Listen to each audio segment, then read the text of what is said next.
So this is a Hiplife story. Okay? Y'all ready? Okay. So around when my main man, Mello, had blossomed into a superstar. I mean, when this dude blew up, you know, I see how y'all moving with Shatawale, Stoneboy, and Sarkodie. You got to remember, we didn't have social media. So a lot of these stars, in my time, when you saw them in real life, you freaked the fuck out. Excuse my language. People would see them and bug out. You know, today, you know, familiarity, you know, your favorite star, you see him every other day on the net, you know, you can see, you know what he's up to, what he's doing. But in my time, when you was a star, you know, this brother, he was huge. And I know I remember so vividly, you know, you mentioned his name and people got excited.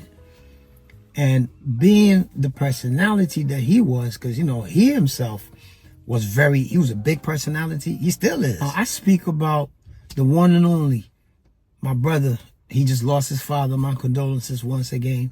Oh, you guessed it. Yep. LK. Lord Kenya. Can I get a drum roll? Yep. LK.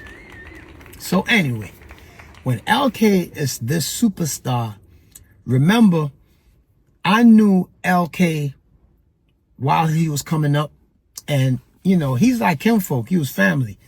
And anytime that I would go to Kumasi, I would link up with him. We would go out drinking, go eat some fufu. He used to come by the house, you know, me and him, DJ Rab, rest in peace, brother. And so, you know, back in the day, we didn't have no heirs, man. Everybody, I mean, of course, I was a big homie. I was an older brother, so... And, you know, they really appreciated the fact that I had opened the doors. It wasn't no BS about, you know, you didn't begin this or stop. People were really appreciative of a brother. And so, you know, me and him, we just used to parlay. So anyway, this one time in Accra, Lord Kenya would come, you know, because usually he checked me in Kumasi, but this time he's in Accra. So I hit him up, you know, or he hit me up, whatever. And at the time, I lived in this mansion. Okay. I lived in this mansion right there in East Cantonments. Now, you know, I'll tell you this whole story about this mansion.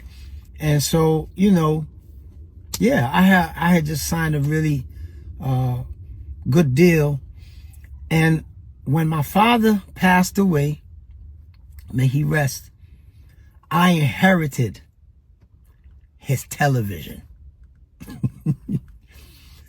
Now, look, I'm going to show you, when I show you the picture of this television or this television, you know exactly what I'm talking about. You had to be OG, big mega bucks to own one of these things. Okay, this TV was huge. You know, it wasn't no flat, no nothing. It was a huge screen. It had a whole back. Shit looked like a VW. Listen, huge. But that was the flex. So when he passed away, I inherited it. So back to this mansion. I'm over there in East Cantonments, and I got this big old TV in my bedroom. Now my bedroom, the size of my bedroom itself, you know, was memorable. So it was proper Big Willie OG style. So my man, Mello, Lord Kenya, he's coming over to East Cantonments to visit me. I gave him directions. My man pulls up, because remember, he's a huge star at this point. My man pulls up, and he got bodyguards. What? Yeah. Lord had bodyguards. He had he had like 3 or 4 brothers, if I remember right. I could ask my cousin Oakstony, because I think he was there. So cool, you know, he's coming over to his brother's house. But I remember thinking, what the fuck you need bodyguards for, man? You coming to your brother's house. Besides, we living up in this bougie neighborhood, man. It's not like we in the hood, you know. But anyway, so the bodyguards decide to do what bodyguards do. The bodyguards, what they do, like you see in the movies, they move ahead, right? And they gonna, so these dudes walked in my house before Kenya did. Now, at the time, I didn't know there was bodyguards. These were swole. They had muscles and, they had big muscles, all dressed in black, I remember. So I said, who are you? Because, I didn't have no gate security, nothing. Everybody knew my house. I said, who are you? I said, oh, shit. Okay, cool. I remember so well. I was stood on the balcony in my white towel and shit. So I said, okay. So I told my people to bring them in, usher them in. So Lord walks in with all his glory. I'm happy to see him. So, at the time, this mansion didn't really have a front room or nothing, but my bedroom was so big and I had this big old TV anyway. So I used to entertain guests in my bedroom. Now, this is where it gets real fucked up, right? So the bodyguards, I should have stopped the bodyguards from going in my room, but they were so into playing the role, it was like a movie, so Lord, I see him and I say, yo, so I hug up. I said, come on, let's go. So we go in the room now. The bodyguard goes before Lord. So now he's in my bedroom, right? And then Lord comes in. Now, one of these bodyguards was a little extra. Like, dude, when I would try to communicate with this dude, he was stone cold face, ill grill, mean mugging. This dude was really playing his role. He would not smile. So he stood in the corner of my room, right? And I remember the other one, he was a little excited to see me. The other dude played his position, but the other dude, when he saw me, you could see, I could feel the vibes. Like, yo, what's that crew? Besides, he just walked into this fly mansion. So we in the room, we chopping it up. I asked Lord if he wants something to drink. He says yes. They bring the drink, and believe this shit. Lord about to reach out for the drink, but the bodyguard, the Mr. No Smiley, he just popped his hand out, boom, and took the drink. Opened the drink. Y'all listening to this? He opened the drink and sipped the drink. Bodyguard drank the drink, and I'm thinking to myself, what the fuck is going on? And passes the drink back to Lord Kenya. And Lord doesn't flinch. He doesn't even look, and he drinks his drink. And then it hit me. They were checking for poison. Of course there's no poison in the drink, but if there was, bodyguard finna die. And you too, Lord. So,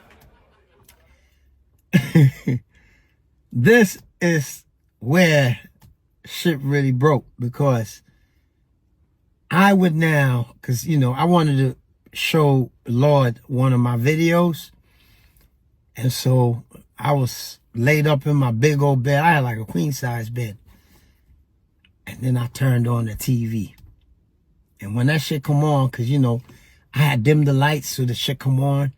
And there it was. Yeah, the big TV. And Mr. No Smiley, I'll drink poison for you. Bodyguard, all, mean face, playing his role. When my TV comes on, this dude blurts out, "Hey!" Listen, I went, TV pine you. This is the motherfucker who didn't want to smile. This dude broke his whole act over a TV.